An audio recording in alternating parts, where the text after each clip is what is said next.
Chief justice का नस्ला tower की ज़मीन बेचकर अलॉटीज़ को मुआवजे की अदायगी का हुक्म। चीफ जस्टिस पाकिस्तान काजी फायज ईसा की सरबराही में सुप्रीम कोर्ट कराची रजिस्ट्री में नस्ला टावर के मुतासरीन को मुआवजा अदायगी से मुतल्लिक केस की समाअत हुई, जिस दौरान मुतासरीन के वकील ने दलाइल देते हुए कहा कि नस्ला टावर के बिल्डर का इंतकाल हो चुका और ताहाल मुआवजा नहीं मिला। अदालत ने 44 मुतासरीन को मुआवजा अदायगी का हुक्म दिया था। इस पर अदालत ने कहा कि नस्ला टावर के मुतासरीन मलकियत के दस्तावेजी शवाहिद के साथ ऑफिशियल असाइनी से रब्ता करें।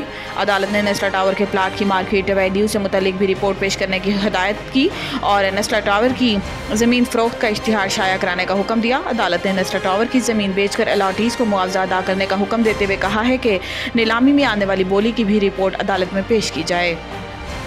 इस्लामाबाद में रोटी की कीमत में कमी का नोटिफिकेशन मुअत्तल।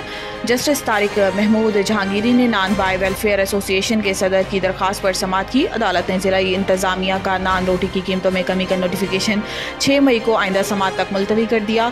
डिस्ट्रिक्ट इंतज़ामिया के नुमाइंदे ने बताया कि कानून में तरमीम करके DCOs को कीमत के तयन का इख्तियार दिया गया है। नान भाइयों के वकील बैरिस्टर उमर एजाज गिरानी ने दलाइल दिए कि आटा यहाँ महंगा और किराया भी ज़्यादा है, कंट्रोलर जनरल के पावर सेक्शन 3 के तहत नहीं है। जस्टिस तारिक महमूद जहांगीरी ने कहा है कि क्या तंदूर वालों से पूछा कि आटा कितने का आ रहा है या बस लोगों को खुश करने के लिए ऑर्डर जारी कर दिया। अदालत ने आइंदा समाअत तक नोटिफिकेशन मुअत्तल करते हुए फ्रीकैन से तफसीली जवाब तलब कर दिया और समाअत 6 मई तक मुलतवी कर दी। हमारे खदशात हैं, शब बारात पर बुशरा बीबी के खाने में जहर मिलाया गया। बुशरा बीबी की तर्जुमान मिशाल यूसुफजई ने कहा है कि हमारे खदशात हैं कि शब बारात पर बुशरा बीबी के खाने में जहर मिलाया गया। हमें पता चला शब बारात पर बुशरा बीबी के इफ्तार के खाने में टॉयलेट क्लीनर के 2-3 कतरे मिलाए गए। इस खाने के बाद से बुशरा बीबी की सेहत ख़राब हुई और रोज़ बिगड़ती जा रही है। इन्होंने कहा है कि गिरफ्तारी से पहले बुशरा बीबी को ब्लड प्रेशर और शुगर समेत कोई मसला नहीं था। गिरफ्तारी के बाद से इनकी सेहत ख़राब है, कुछ ना कुछ तो ज़रूर हुआ है। अदालत 3 हफ्तों से कह रही थी कि बुशरा बीबी के मेडिकल टेस्ट कराए जाएं। मेडिकल टेस्ट इस वक्त क्यों नहीं हुए? कौन था जो मेडिकल टेस्ट में रुकावट डाल रहा था? इनका कहना था कि बेनज़ीर भुट्टो या मरियम नवाज़ की बात होती तो वो सियासी शख्सियात हैं। बुशरा बीबी सियासी शख्सियत नहीं, घरेलू खातून है। इनको इसलिए निशाना बनाया गया कि वो बानी PTI की अहलिया हैं।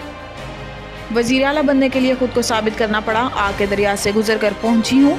वज़ीर आला पंजाब मरियम नवाज शरीफ ने पुलिस ट्रेनिंग कॉलेज शोहू में लेडी कांस्टेबल की पासिंग आउट परेड की तकरीब से खिताब करते हुए कहा है कि पास आउट परेड में शामिल लेडी पुलिस बहुत अलर्ट है। खुशी है कि पाकिस्तान के पास इतना ज़्यादा टैलेंट है। IG पंजाब को हदायत की है कि 7000 ख़वातीन पुलिस एहलकार कम है, इनकी तादाद में इजाफा किया जाए। वक्त आएगा जब लेडी पुलिस की तादाद 50% से तजावुज़ कर जाएगी।